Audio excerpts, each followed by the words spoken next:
3h15, quand on donne l'assaut, on ouvre la porte de 20 cm et là il tire. Donc il dormait pas et il a entendu. En fait, il a entendu la porte. Lui, il n'était pas au premier étage, c'était des demi-paliers.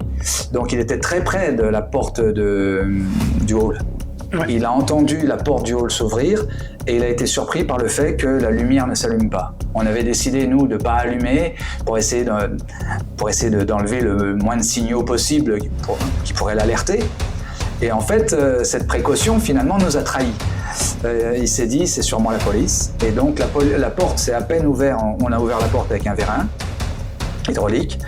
Et quand la porte s'est ouverte de 20 cm, il a tiré. Alors, les balles ont traversé la porte, ont touché le premier opérateur au plexus, qui ouvrait avec le vérin.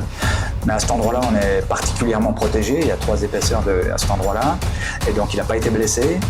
Il s'est écarté pour ne pas prendre d'autres balles. Merin s'est approché, s'est caché derrière le morceau de 50 cm de mur porteur. Il a tiré dans le dos de notre camarade sans le toucher. Et tout de suite, il a tiré sur la colonne.